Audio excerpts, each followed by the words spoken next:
நீ பிராக்டிஸ் வரும்போது உன் கூட வரேன், நீ எக்ஸாம் எழுத போகும்போது உன் கூட வரேன். உன்னால போலீஸ் ஆக முடியுன்ற நம்பிக்கையை நான் உனக்கு கொடுக்கறேன். கரெக்டா? நான் கூட வாங்கி கொடுத்தல. ஆமா, வாங்கி கொடுத்தேன். அவ்வளவுதானே பண்ணேன். மத்தபடி உனக்கு பதிலா நானும் எக்ஸாம் எழுத போறேன். இல்ல யாருக்கிட்டயாவது பேசி ரெக்கமெண்டேஷன்ல உனக்கு போலீஸ் வேலை வாங்கி தர முடியுமா? அதெல்லாம் என்னால பண்ண முடியாது. ஓ, அப்போ நான் எதுவும் பேசல. நான் எதுவுமே பேசலப்பா.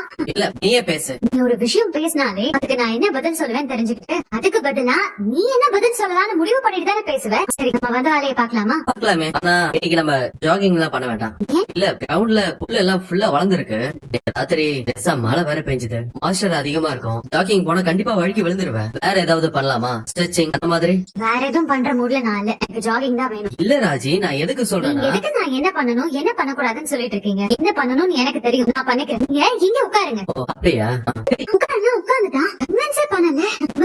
நம்ம ஹெல்த் இல்லாம என்ன வேணாலும் பண்ணலாம்னு இவன் நினைக்கிறான். இவன் இல்லாம நம்ம ஜாகிங்லாம் போக முடியாதா? என்னாச்சு?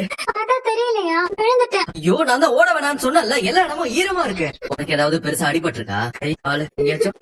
ஒண்ணும் எழுதலையா? போய் சொல்லாதீங்க. அப்ப என்ன பத்தி ஏதோ திட்டி திட்டி எழுதிருக்கீங்க. அதான் நான் வந்த உடனே மறைச்சு வைக்கிறியா? அப்படிலாம் ஒண்ணு இல்ல, நீ வேற. காட்டுங்க. இல்லடி சொல்றேன், கொடுங்க. காட்டுங்க. வீணா கொடுங்க. ஷர்ட் 4, டிஷர்ட் 5, புடவை 2, சுடிதார் 5. என்னது சுடிதாரா? என்னங்க இது? சலவைக்கு எதுவும் போட்டு அதை அப்படியே எழுதி வச்சிட்டீங்களா? சலவைக்கா? சுடிதார்